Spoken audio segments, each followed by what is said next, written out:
Assalamualaikum. So pagi ni Mimin nak review sedikit buku Ramadan kita yang dalam bahasa Malaysia. Okey, buku Ramadan kita untuk bahasa Malaysia ada 3. Okey, yang ni adalah Ramadan kali ini.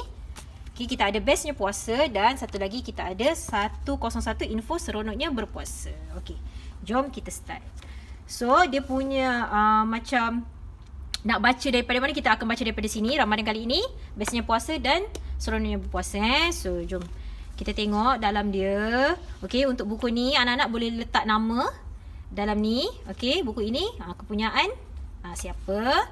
So cerita dalam buku Ramadan kali ini adalah menceritakan tentang, okey, yang kat sini kita panggil kakak, ini adik, tentang Ramadan pada tahun ini adalah sedikit berbeza dengan Ramadan tahun lepas. Okey, kalau macam kita boleh tengok kat sini, kita boleh pergi solat tarawih berjemaah dekat masjid, kita boleh qiyamul lail dan bertadarus dekat masjid, dan kita boleh buka puasa dekat masjid sama-sama. Okey, ini dulu. Dan sekarang okey, kita boleh tengok apa ni, kat sini adalah Dr. Nur Hisham mengumumkan disebabkan penularan COVID-19 dan bilangan kes harian adalah meninggi, kita terpaksa tutup masjid dan solat berjemaah, solat tarawih adalah dilakukan di rumah. Okey, lepas tu dekat dalam rumah semestinya ayah akan menjadi imam untuk keluarga. Okey, ibu dan ayah solat berjemaah di rumah, kami pun ikut solat bersama-sama sebab masjid tutup. Dan perbezaan juga pada Ramadan kali ini, mostly parents banyak work from home. Jadi dia punya kelebihannya adalah dapat meluangkan masa bersama-sama dengan family.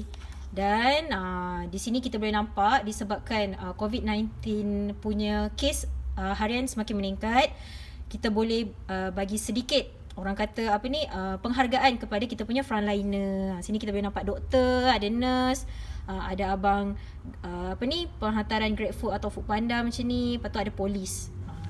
Dan sama juga, masih sama, Ramadan kali ini kita boleh buka puasa sama-sama. Cuma apa yang sedikit sedihnya dalam cerita ni adalah tak dapat balik raya.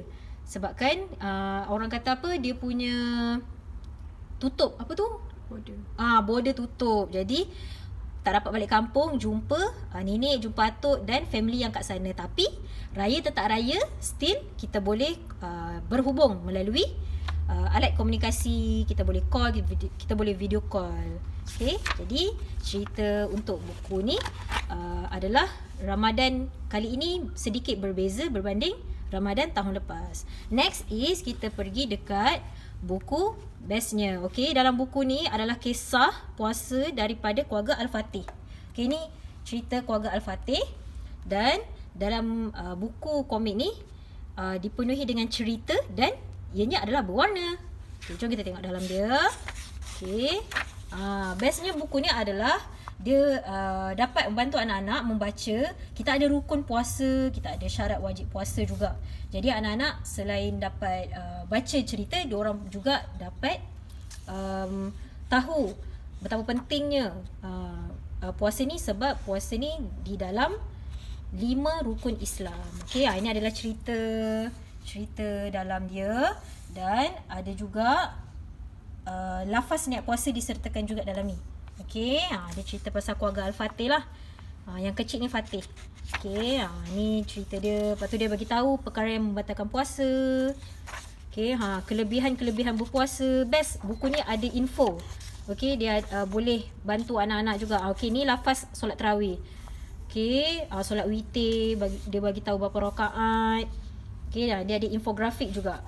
So, best belah juga buku ni sebab buku ni berwarna dia punya komik. Okey, tips khatam Quran. Okey.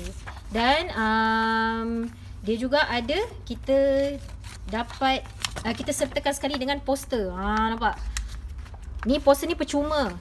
Okey. Kita boleh potong nanti letak dekat bilik. Aktiviti gunting dan gantung. Jijik macam ni, Ramadan Karim. Cantik kan? So, ibu kenapa kita kena berpuasa. Okay, buku dia harga RM10. Yang ni tadi Ramadan kali ni harga dia RM15. Okay, yang ni RM10. Okay, next kita nak review buku 101 info seronoknya berpuasa. Okey, boleh tulis nama kat dalam ni. Okey, ni adalah isi kandungan dia. Dia memang basic daripada erti puasa, waktu berpuasa, ada niat, okey, jenis puasa. Okey, maksudnya buku ni tak tertakluk pada macam Ramadan sahaja, tapi dia ada macam-macam puasa. Puasa wajib, puasa sunat, okey, sampailah dia bagi tahu hikmah puasa. Okey. Dalam ni juga okey, ada erti puasa semua ni. Dalam ni juga berwarna nampak. So dia punya info, dia punya content dia not too heavy kalau anak-anak baru nak start belajar apa tu puasa kan. So okey. Best buku dia, tak heavy, very simple and straight to point lah ayat dia. Aku masuk itikaf. Okey. Ni buku ni juga berharga RM9.50. So boleh dapatkan buku-buku ni, kita dah ada dekat our store. You all boleh dapatkan, nak walk in pun boleh. Kita sekarang memang tengah parents banyak cari buku-buku berpuasa untuk mendidik anak-anak mereka yang baru nak start. Jadi maybe dengan buku-buku ini dapat membantu mereka mengenal betapa pentingnya puasa ketika bulan Ramadan.